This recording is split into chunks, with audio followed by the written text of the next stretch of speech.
ચાલો વિદ્યાર્થી મિત્રો, આજે આપણે નામાના મૂળ તત્વ ભાગ 2 તેમાં ચોથા ચેપ્ટર નાણાકીય પત્રકોનું વિશ્લેષણ તેની સમજૂતી મેળવીએ. આ ચેપ્ટરમાંથી એક 4 ગુણનો દાખલો પૂછાય છે બાળકો. દાખલા ખૂબ જ સરળ હોય છે અને બાકી થિયરી પૂછાતી હોય છે. આપણે સૌપ્રથમ નાણાકીય પત્રક છે તેનો અર્થ છે તે જોઈ લઈએ. નાણાકીય પત્રકનો અર્થ ધંધાકીય અને બિનધંધાકીય એકમો દ્વારા પોતાના હિસાબો છે રાખવામાં આવતા હોય છે. આ હિસાબો રાખવા અંગે હિસાબી પદ્ધતિના જે નિયમો છે, સિદ્ધાંતો છે, પ્રણાલિકાઓ છે અને જે ધારણાઓ છે તે ધ્યાનમાં લેવામાં આવતી હોય છે. હવે તેની વ્યાખ્યા જોઈએ તો નાણાકીય પત્રકો એટલે એવા પત્રકો જેના દ્વારા એકમની નાણાકીય પરિસ્થિતિના વિવિધ પાસાઓના પરિણામોની જાણકારી મેળવી શકાતી હોય. આપણે નાણાકીય પત્રકો છે તે ધંધાકીય એકમનો વિગતવાર અને નાણાકીય પરિસ્થિતિ દર્શાવતો વ્યવસ્થિત રીતે તૈયાર કરેલો અહેવાલ છે. હવે આપણે તેના ઉદ્દેશો અને તેના પ્રકારો છે તેની સમજૂતી મેળવીએ. નાણાકીય પત્રકોના જે ઉદ્દેશો છે તેનો ઉદ્દેશમાં આપણે સૌપ્રથમ ધંધાકીય એકમનો નફો કે નુકસાન જાણવાનો છે. ધંધાકીય એકમનો નફો અને નુકસાન જાણવા માટે. બીજો તેનો ઉદ્દેશ છે ધંધાકીય એકમની આર્થિક સ્થિતિ જાણવા માટે. ત્રીજો ઉદ્દેશ છે ધંધાકીય એકમની રોકડ પ્રવાહની સ્થિતિ જાણવા માટે. આમ આપણા ધંધાકીય એકમના એટલે કે નાણાકીય પત્રક તૈયાર કરવાના મુખ્ય 3 ઉદ્દેશો રહેલા છે. તેમાં આપણે સૌપ્રથમ આવકનું પત્રક એટલે કે નફા નુકસાન ખાતું બનાવવામાં આવતું હોય છે. તેનો ઉદ્દેશ છે ધંધાકીય એકમની નિર્ધારિત સમયનો નફો કે નુકસાન જાણવા માટે આ પત્રક છે તે તૈયાર કરવામાં આવતું હોય છે. બીજું પત્રક અહીંયા પાકું સર્વે બનાવવામાં આવતું હોય છે. તો ધંધાકીય એકમની નિર્ધારિત દિવસની આર્થિક સ્થિતિ જાણવા માટે આ પત્રક છે તે તૈયાર કરવામાં આવતું હોય છે. ત્રીજું પત્રક છે રોકડ પ્રવાહનું પત્રક. તેનો ઉદ્દેશ છે ધંધાકીય એકમના નિર્ધારિત સમયમાં રોકડ આવક પ્રવાહ અને જાવક પ્રવાહ તેની અંગેની જાણકારી છે આ પત્રક દ્વારા આપણે મેળવી શકીએ છીએ. ચાલો હવે નાણાકીય પત્રકોનું મહત્ત્વ છે તેની સમજૂતી મેળવીએ. નાણાકીય પત્રકો છે નાણાકીય પત્રકોમાં દર્શાવેલ જે માહિતી છે તે ધંધાકીય એકમ સાથે વર્તમાનમાં સંકળાયેલ અને ભવિષ્યમાં જોડાવા માંગતા તમામ પક્ષકારો માટે ઉપયોગી છે. સંચાલકો, વર્તમાન અને ભાવિ રોકાણકારો, ધિરાણ પૂરું પાડનારાઓ, ટૂંકા ગાળાના લેણદારો, કર્મચારીઓ, ગ્રાહકો, સરકારો અને જુદી જુદી એજન્સી તેને જુદા જુદા પ્રકારની માહિતીની જરૂરિયાત સંતોષવા માટે નાણાકીય પત્રકો છે તેનો ઉપયોગ કરવામાં આવતો હોય છે. આમ આ પક્ષકારો માટે નાણાકીય પત્રકો છે તે મહત્ત્વના છે. તેથી નાણાકીય પત્રકોનું વિશ્લેષણ તેની મહત્ત્વની ગતિ વધારે છે. ચાલો હવે આપણે નાણાકીય વિશ્લેષણ એટલે શું તેનો અર્થ જોઈ લઈએ.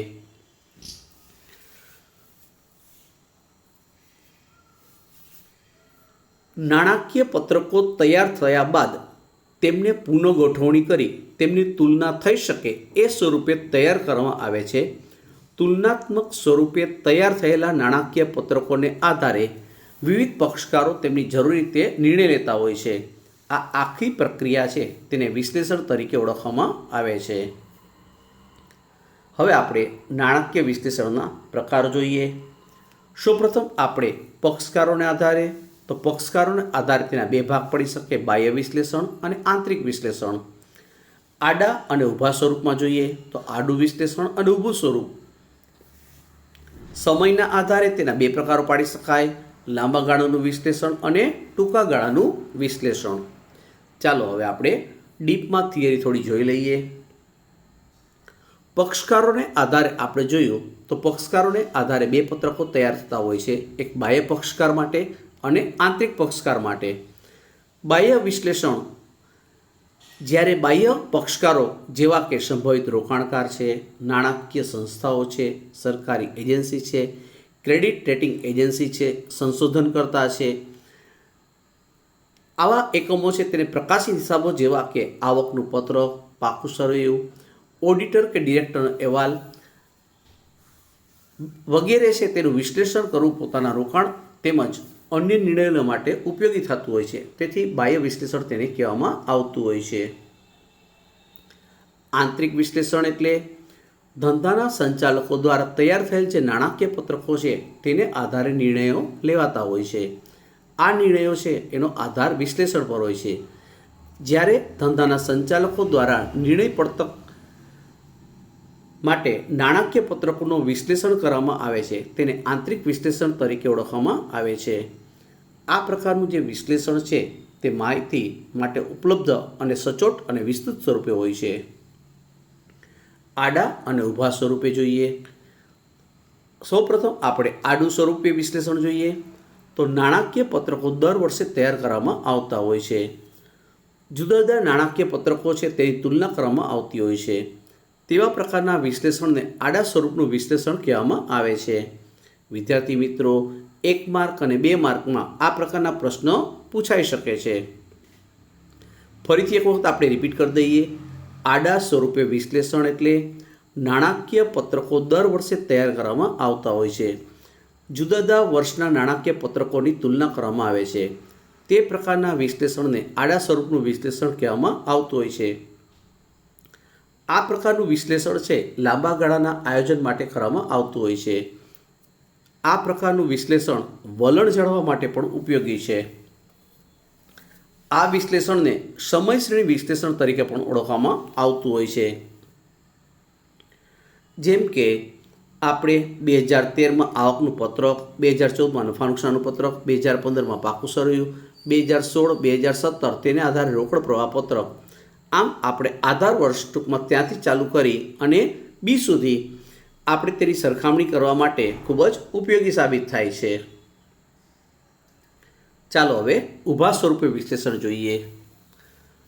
આ પ્રકારના જે વિશ્લેષણો છે તેનો ઉપયોગ એક જ વર્ષના નાણાકીય પત્રકોની સરખામણી કરવા માટે થતો હોય છે.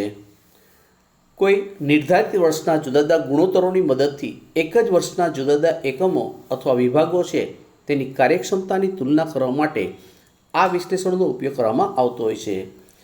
આપમાં આવકનું પત્રક, પાકું સરવૈયું, રોકડ પ્રવાહનું પત્રક, આ રીતે દરેક કંપની છે XYZ તે તૈયાર કરતી હોય છે.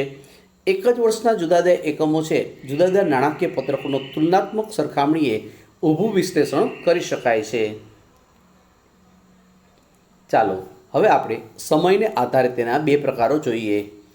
સૌપ્રથમ લાંબા ગાળાનું વિશ્લેષણ. ઘણા પક્ષકારો જેવા કે ડિબેન્ચર હોલ્ડર છે, નાણાકીય સંસ્થાઓ છે, ભાવિ રોકાણકાર છે, પોતાના ભંડોળ છે એ કોર્પોરેટ સ્વરૂપનું ધંધામાં રોકાણ કરવું હોય ત્યારે એકમની નાણાકીય પત્રકોને આધારે લાંબા ગાળાનું પોતે વિશ્લેષણ કરતા હોય છે. આ પક્ષકારો છે લાંબા ગાળાના વિશ્લેષણની મદદથી તેની સદ્ધરતા, નફાકારકતા, તરલતા, કાર્યક્ષમતા ભવિષ્યમાં કેવી હશે તેનું અનુમાન બાંધે છે.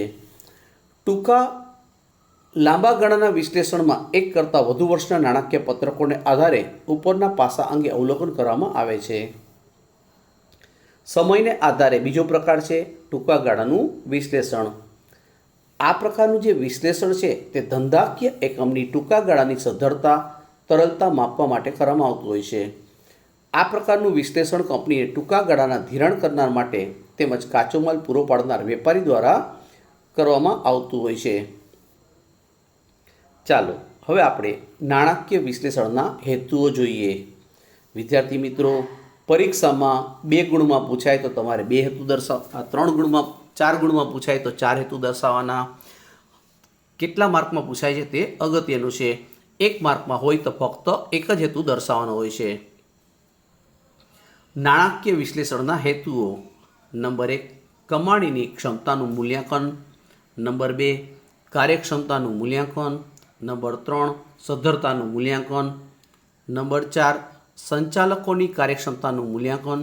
નંબર 5, બજેટનું આયોજન. નંબર 6, તુલનાત્મક અભ્યાસ. નંબર 7, હિસાબોને સમજવામાં સરળતા.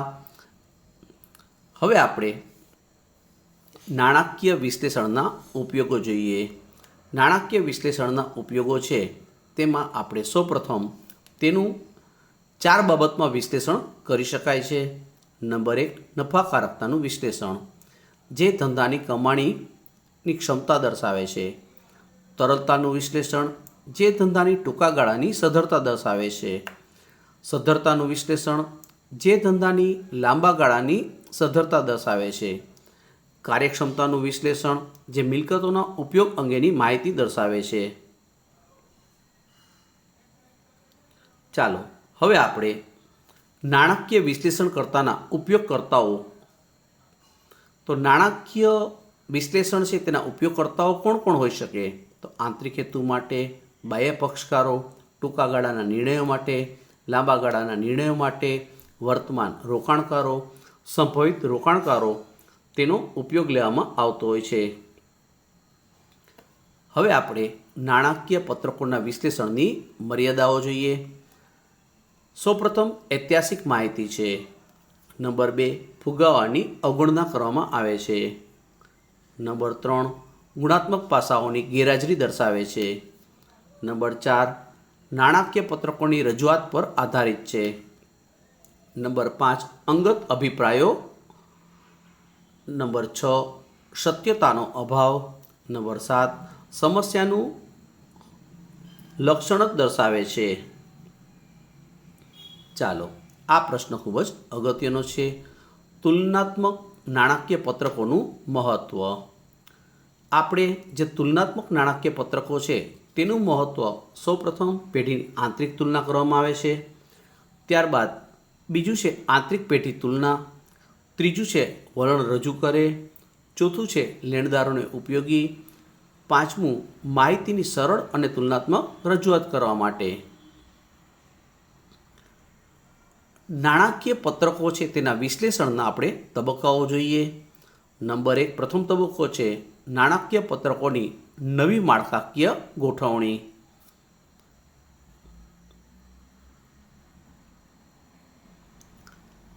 આપણે નંબર 2, સરખામણી માટે. નંબર 3, વિશ્લેષણ અને અર્થઘટન માટે. હવે આપણે નાણાકીય પત્રકો છે તેના વિશ્લેષણના સાધનો જોઈએ. નાણાકીય પત્રકો છે તેની તુલના છે આપણે 2 રીતે કરી શકીએ છીએ.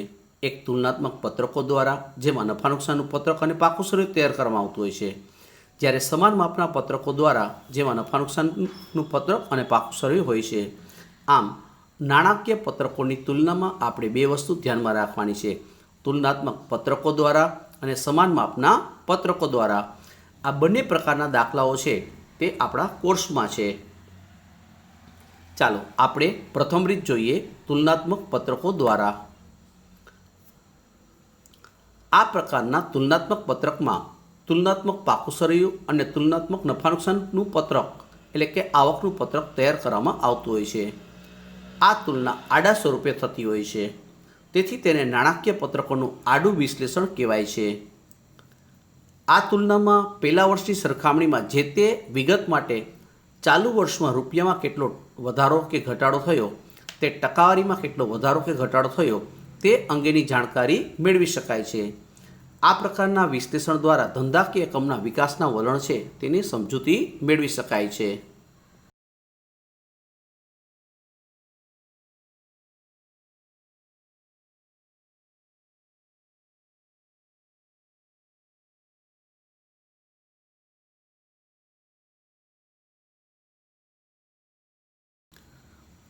હવે આપણે તેનો બીજો પ્રકાર જોઈએ, તો સમાન માપના પત્રકો દ્વારા.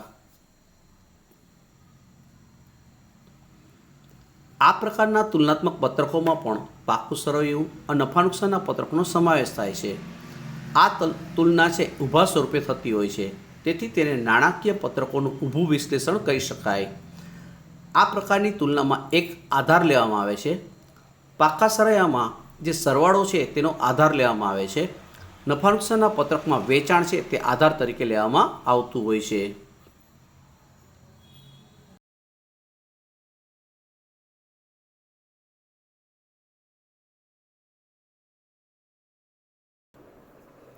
હવે આપણે તુલનાત્મક અને સમાન માપના નાણાકીય પત્રકો છે તેના લક્ષણોની સમજૂતી મેળવીએ. નંબર 1, 2 અથવા 2 કરતાં વધુ વર્ષોની માહિતી હોય છે. નંબર 2, 2 વર્ષો કે વધુ વર્ષોના પરિણામોની સરખામણી રૂપિયાના સ્વરૂપે દર્શાવી શકાય છે. નંબર 3, 2 વર્ષો કે વધુ વર્ષોના પરિણામોની સરખામણી ટકાવારી સ્વરૂપે પણ દર્શાવી શકાય છે. નંબર 4, આ સરખામણી વધારો અથવા ઘટાડો દર્શાવે છે. નંબર 5, આ સરખામણી દ્વારા પત્રકના કોઈપણ ભાગ તેનું વલણ જાણી શકાય છે. નંબર 6, ગુણોત્તર સ્વરૂપે પણ રજૂઆત કરી શકાય છે. નંબર 7, ચાલુ વર્ષના નફા નુકસાનના પત્રક અને પાકા સરવૈયા અનુક્રમે પાછલા વર્ષના નફા નુકસાનના પત્રક અને પાકા સરવૈયા સાથે સરખામણી કરવામાં આવે છે, એટલે કે તેની તુલના કરવામાં આવતી હોય છે.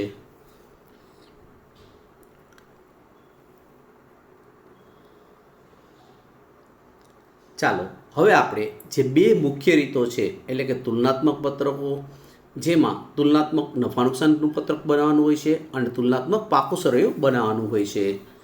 બીજી રીત છે સમાન માપના પત્રકો, જેમાં નફા નુકસાનનું સમાન માપનું પત્રક અને પાકા સરવૈયાનું સમાન માપનું પત્રક તૈયાર કરવામાં આવતું હોય છે. તેની સમજૂતી મેળવીએ.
ચાલો સૌપ્રથમ આપણે તુલનાત્મક નફા નુકસાનનું પત્રક જોઈએ. તેનો નમૂનો આ રીતે તૈયાર થતો હોય છે. તુલનાત્મક નફા નુકસાન પત્રકનું આપણે જે માળખું છે તે ફિક્સ જ છે. આપણે પરીક્ષામાં આ પ્રકારનું માળખું છે તે જ રીતે આપણે બધી માહિતી રજૂ કરવાની હોય છે. તેથી આપણે આ ક્રમ અનુસાર આ પત્રક છે તે તૈયાર કરીશું. ઉપર આપણે ટાઇટલમાં તુલનાત્મક નફા નુકસાનનું પત્રક આ રીતે નમૂનો લખવાનો હોય છે. વર્ષ તમને જે આપેલા હોય તે દર્શાવવાના હોય છે. ચાલો સૌપ્રથમ કોલમ વિગતનું, બીજું કોલમ નોંધ નંબરનું, ત્રીજું કોલમ પાછલું વર્ષ, ત્યાર પછીનું ચોથું કોલમ છે ચાલુ વર્ષ, પાંચમું કોલમ તેમાં વધારો અને ઘટાડો દર્શાવવાનો હોય છે. વધારો અથવા તો ઘટાડો જે થતો હોય તે, એટલે કે ચોથું કોલમ તેમાંથી ત્રીજું કોલમ બાદ કરવામાં આવે છે. અને છઠ્ઠા કોલમમાં વધારો કે ઘટાડો જે ટકારી સ્વરૂપે દર્શાવવાનો હોય છે, જેમાં આપણે પાંચમા કોલમ તેને ભાગ્યા ત્રીજું કોલમ કરવામાં આવે છે અને તેને 100 વડે ગુણવામાં આવતું હોય છે. આ રીતે આપણે નફા નુકસાનનું પત્રક છે તેમાં 6 ખાનાઓ છે, એટલે કે 6 કોલમ બનાવવામાં આવતા હોય છે. આપણે વિગત છે તે ક્રમ અનુસાર જ ભરવાની હોય છે. નંબર 1 વેચાણની ઉપજ, નંબર 2 અન્ય આવકો, નંબર 3 કુલ ઉપજ. કુલ ઉપજ એટલે કે 1 નંબર અને 2 નંબર આ બંનેનો સરવાળો. આમ આપણી કુલ ઉપજ છે તેનો આપણે સરવાળો કરી નાખવાનો થશે. નંબર 4 ખર્ચાઓ. ખર્ચાઓમાં આપણે પ્રથમ વપરાયેલ માલની પડતર એટલે કે ખરીદી, નંબર 2 પુનઃવેચાણ માટેની ચોખ્ખી ખરીદી, નંબર 3 સ્ટોકના ફેરફારો, તેમાં આખો સ્ટોક અને શરૂ સ્ટોક આપેલ હોય તો તેનો તફાવત,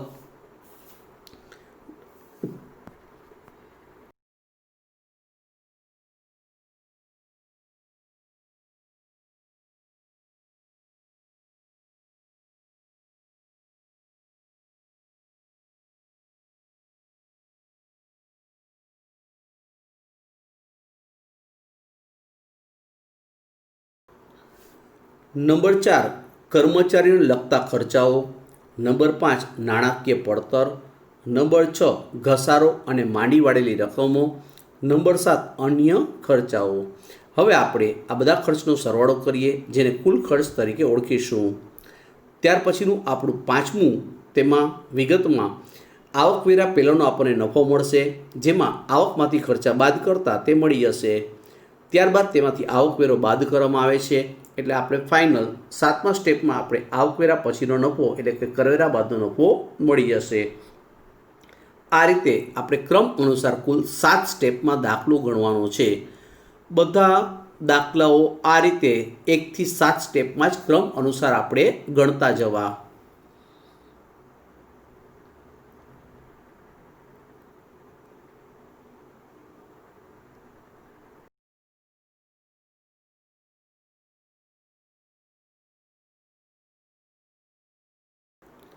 ચાલો વિદ્યાર્થી મિત્રો, હવે આપણે તુલનાત્મક નફો નુકસાનનું પત્રક છે તેની સમજૂતી મેળવીએ. પરીક્ષામાં આ પ્રકારના દાખલા છે તે 4 ગુણમાં પૂછાય છે, ખાસ ધ્યાનમાં રાખજો. ઉદાહરણ નંબર 1, વિવેકાનંદ લિમિટેડના તારીખ 31/3/2016 અને 31/3/2017ના રોજ પૂરા થતા વર્ષના નફા નુકસાનના પત્રકો પરથી તુલનાત્મક નફા નુકસાનનું પત્રક તૈયાર કરો.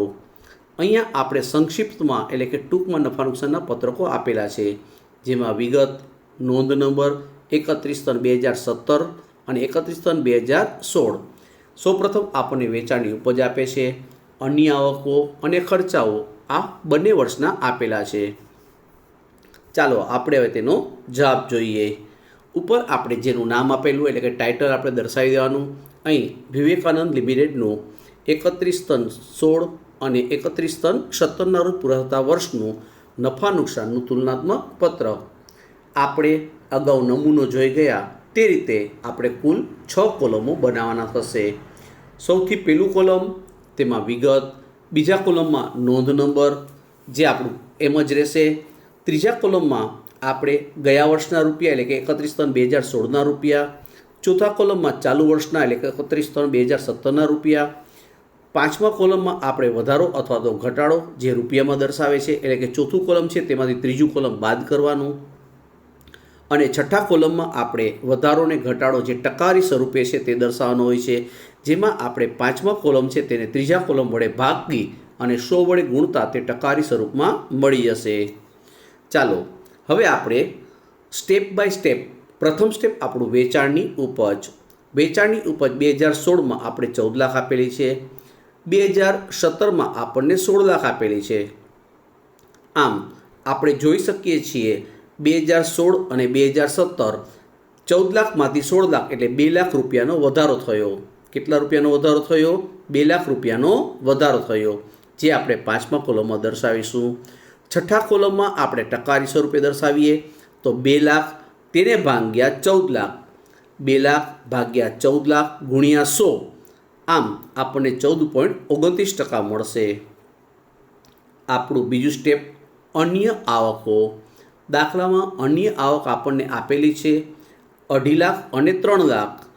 તેનો આપણે વધારો જોઈએ તો 50,000નો વધારો થશે. હવે આપણે તેને ટકાવારી સ્વરૂપમાં દર્શાવવું હોય તો 50,000 તેને ભાગ્યા 2.5 લાખ એને ગુણ્યા 100 કરતાં આપણને 20% મળી જશે. હવે આપણું ત્રીજું સ્ટેપ કુલ આવકો. કુલ આવક એટલે કે 1 નંબર અને 2 નંબર, પ્રથમ સ્ટેપ અને બીજા સ્ટેપનો આપણે સરવાળો થશે. 14 લાખ વત્તા 2,50,000 એટલે કે 16,50,000. 2017ની સાલમાં 16 લાખ વત્તા 3 લાખ એટલે કે 19 લાખ. 2 લાખ વત્તા 50,000 એટલે કે 2,50,000. ટકાવારી વધારો આપણે આ રીતે કાઢવો પડશે બાળકો. 5મા સ્ટેપમાં આપણે 2,50,000 છે અને ત્રીજું કોલમ છે તેમાં 16,50,000 તેના વડે ભાગી અને 100 વડે ગુણતા 15.15% આપણને મળશે. ચાલો આપણું ચોથું સ્ટેપ ખર્ચાઓ. દાખલામાં ખર્ચા આપણને આપેલા છે 7,20,000, 9,60,000. બંનેનો તફાવત જોઈએ તો 2,40,000 મળે છે. હવે તેની ટકાવારી શોધવી હોય તો 2,40,000 તેને ભાગ્યા 7,20,000 ગુણ્યા 100 એટલે કે 33.33% મળશે. આ 5મું સ્ટેપ આપણું આવકમાંથી ખર્ચા બાદ કરી એટલે કે આવકવેરા પહેલાં નફો, કરવેરા પહેલાંનો નફો આપણને મળી જશે. 16,50,000 તેમાંથી 7,20,000 બાદ કરતાં 9,30,000 મળશે. 19 લાખમાંથી 9,60,000 બાદ કરતાં 9,40,000 મળશે. 2,50,000માંથી 2,40,000 બાદ કરતાં 10,000 મળશે. ટકાવારી આપણે આ રીતે શોધાશે બાળકો. 10,000 એટલે કે 5મું કોલમ તેને ભાગ્યા ત્રીજું કોલમ એટલે કે 10,000 ભાગ્યા 9,30,000 એને ગુણ્યા 100 એટલે કે 1.08% આવશે. 1.08% આવશે.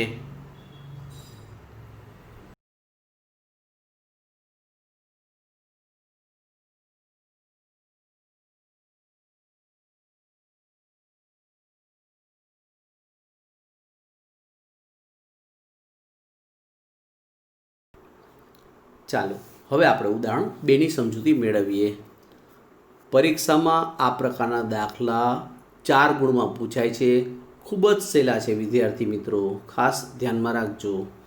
બ્રાઇટ ઇન્ડિયા લિમિટેડના તારીખ 31/3/2016 અને 31/3/2017ના રોજ પૂરાતા વર્ષના નફા નુકસાનના પત્રકો નીચે પ્રમાણે આપેલા છે. તેને આધારે તુલનાત્મક નફા નુકસાનનું પત્રક બનાવો.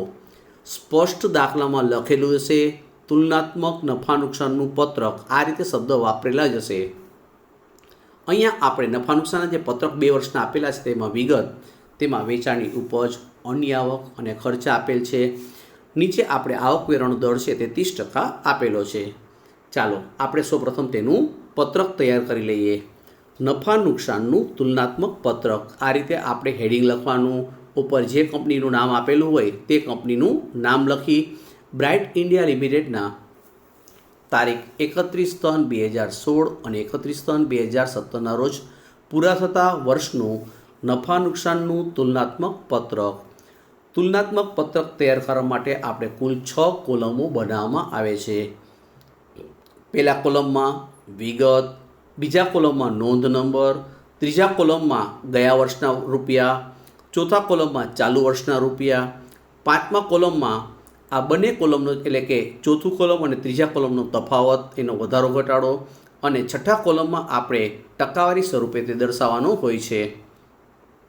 ચાલો સ્ટેપ બાય સ્ટેપ. આપણું પ્રથમ સ્ટેપ વેચાણની ઉપજ, જે આપણે અગાઉ નમૂનો જોયો છે તે નમૂના મુજબ જ પત્રક તૈયાર કરવાનું, ખાસ ધ્યાનમાં રાખજો.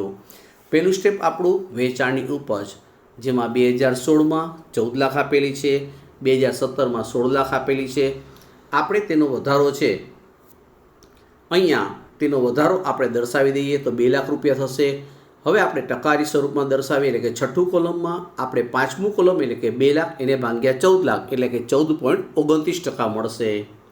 ત્યારબાદ આપણું બીજું સ્ટેપ અન્ય આવક, તેમાં આપણે 2,50,000 અને 3 લાખ આપેલી છે. આ બંનેનો તફાવત એટલે કે 50,000 રૂપિયા, તેને આપણે ટકાવારી સ્વરૂપે દર્શાવી દઈએ. તો ટકાવારી સ્વરૂપમાં આપણે 50,000 ભાગ્યા 2,50,000 એટલે કે 20% મળશે. આપણું ત્રીજું સ્ટેપ કુલ આવક એટલે કે સ્ટેપ નંબર 1 અને સ્ટેપ નંબર 2 આ બંનેનો સરવાળો. આપણે 14 લાખ વત્તા 2,50,000 એટલે કે 16,50,000, 16 લાખ વત્તા 3 લાખ એટલે કે 19 લાખ, 2 લાખ વત્તા 50,000. હવે આપણું છઠ્ઠું સ્ટેપ આ રીતે બનશે બાળકો. ટકાવારી શોધવા માટે આપણે 2,50,000 તેને ભાગ્યા 16,50,000 ગુણ્યા 100, તેથી આપણને 15.15% મળી જશે. ખર્ચાઓ આપણને આપેલ છે 7,20,000 અને 9,60,000.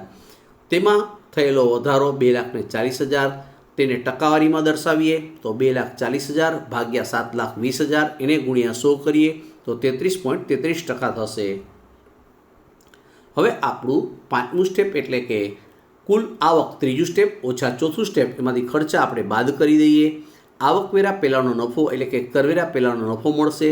16,50,000માંથી 7,20,000 બાદ કરતાં 9,30,000. 19 લાખમાંથી આપણે 9,60,000 બાદ કરતાં 9,40,000 મળશે. 2,50,000માંથી 2,40,000 બાદ કરતાં 10,000 મળશે. તેની ટકાવારી આપણે આ રીતે મળશે બાળકો. આપણે ટકાવારી શોધવા માટે 10,000 તેને ભાગ્યા 9,30,000 ગુણ્યા 100 એટલે કે 1.08. આપણે આ દાખલો ટૂંકમાં ઉદાહરણ 1 હતો તેટલો તો હતો જ, ઉપરાંત અહીંયા આવકવેરાનો દર આપણને એટલે કે પરીક્ષામાં આવકવેરો લખે કે કરવેરા લખે તેનો દર 30% આપેલો છે. તે આપણે બાદ કરતાં આપણું છઠ્ઠું સ્ટેપ તો 9,30,000 તેના 30% એટલે કે 2,79,000, 9,40,000ના 30% એટલે કે 2,82,000, 10,000ના 30% એટલે કે 3,000 રૂપિયા થશે. હવે આપણે તેની ટકાવારી શોધીએ તો 3,000 તેને ભાગ્યા 2,79,000 ગુણ્યા 100 એટલે આપણને 1.08% જે છે તે જ મળશે. હવે આપણું અંતિમ સ્ટેપ સાતમું સ્ટેપ કરવેરા પછીનો નફો. 9,30,000 તેમાંથી આપણે 2,79,000 બાદ કરતાં 6,51,000 મળશે.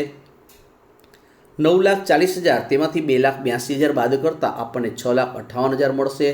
10,000માંથી 3,000 બાદ કરતાં આપણને 7,000 મળશે. હવે આપણે ટકાવારીમાં લઈએ તો 7,000 તેને ભાગ્યા 6,51,000 તેને ગુણ્યા 100 કરતાં 1.08% આપણને મળી જશે. આ રીતે પરીક્ષામાં આ પ્રકારના જે દાખલાઓ છે તે 4 ગુણમાં પૂછાતા હોય છે. નેક્સ્ટ લેક્ચરમાં આપણે બીજા દાખલાઓ છે તેની પણ ચર્ચા કરીશું. ઉદાહરણ નંબર 3 અને બીજા દાખલાઓ છે તે નેક્સ્ટ લેક્ચરમાં આપણે જોઈશું. ચાલો ફરી પાછી મળીએ. ત્યાં સુધી તમે બાળકો પ્રેક્ટિસ કરતા રહેજો. ફરી મળીએ ત્યાં સુધી આવજો.